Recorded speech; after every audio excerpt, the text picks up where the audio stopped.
I've always been the kind of woman who speaks plainly. It saves people the trouble of guessing what's on my mind, and it saves me the trouble of pretending to be someone I'm not.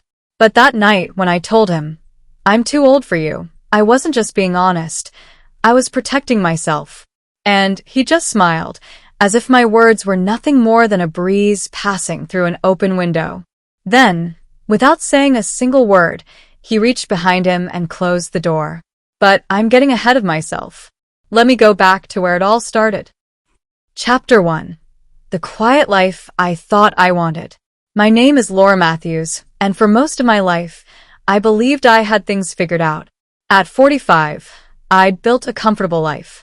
I ran a small antique shop in a quaint corner of town, the kind with creaky wooden floors, shelves lined with old books, porcelain teacups, and framed photographs from decades past. My marriage to Paul had ended 4 years ago. It wasn't messy, just two people quietly growing apart until there was nothing left to talk about except who would take the good set of kitchen knives. We split everything evenly, signed the papers, and went our separate ways. I told myself I was fine with being alone. I fill my days with work, my evenings with reading, and my weekends with a gardening club. I had no interest in meeting anyone new. Love, I decided, was for younger people with the energy to chase it. But life, as it turns out, doesn't care much for our carefully drawn boundaries. Chapter 2. The Stranger Who Walked In. It was a rainy Thursday afternoon when Ethan Cole first walked into my shop. The bell over the door chimed, and I looked up from the counter to see a tall man, maybe in his early 30s, shaking off an umbrella. His dark hair was damp, and his coat was a little too big, as if he borrowed it.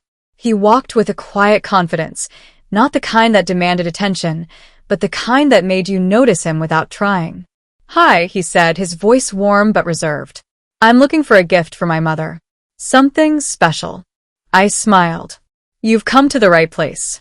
What's she like?" He hesitated, then said, "She's the kind of woman who values things with a story. Not just objects, history." I led him to a display of vintage lockets and explained the history behind one in particular, a delicate gold piece from the 1920s, engraved with ivy leaves. I told him how ivy symbolized fidelity and lasting friendship. He listened intently, eyes fixed on me rather than the locket. "I'll take it," he said, without asking the price. Before he left, he glanced back at me and smiled, the kind of smile that lingers in your mind for hours afterward. Chapter 3. A pattern emerges. Over the next few weeks, Ethan came back. Always with a reason, sometimes to browse, sometimes to ask about an item he claimed to be thinking about for a friend.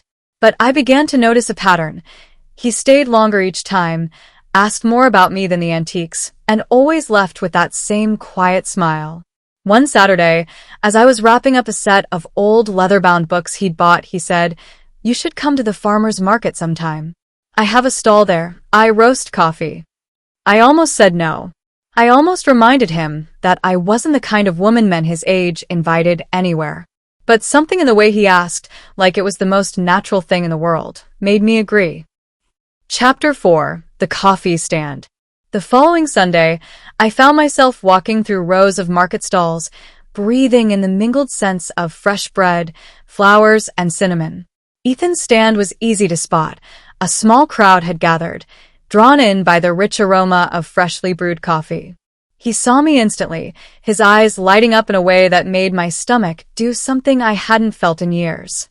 "You came," he said, handing me a steaming cup before I could even order. We talked for hours that day. I learned that he'd left a high-pressure corporate job to pursue something he loved. He traveled to source beans from small farms, roasted them himself, and sold them with the kind of passion that made you want to drink coffee even if you didn't like it. By the time I left, my cheeks hurt from smiling. Chapter 5. The Warning. A month later, after several coffee dates, walks by the lake, and one evening spent rearranging a display in my shop together, I found myself at his apartment. We had been talking on his couch, the city lights glowing outside his window. That's when I said it. "Ethan, I'm too old for you." I expected him to laugh awkwardly or agree that maybe we should keep things as they were. Instead, he just looked at me with an expression I couldn't read. Then he smiled, slow, deliberate, and walked over to the door. I watched as he closed it gently, turned the lock, and came back to sit beside me. "Laura," he said softly, "you see age as a wall. I don't. I see you. That's it." And just like that, my carefully built walls began to crack. Chapter 6: The Choice. I won't pretend it was easy. People talk, even when they don't know the full story. My friend, Margaret, warned me I'd get my heart broken. My ex-husband, of all people, called to say he'd heard I was dating a kid. But Ethan never wavered. He showed up to help at the shop without me asking. He cooked for me when I was too tired to make dinner. He listened when I talked about my fears, not just about age, but about letting someone close again after so long. In the end, it wasn't a dramatic gesture that made me decide. It was the little things, the way he remembered how I took my tea, the way he looked at me like I was the only person in the room, the way he never once made me feel like I was less because of the years between us. Chapter 7: Moving Forward.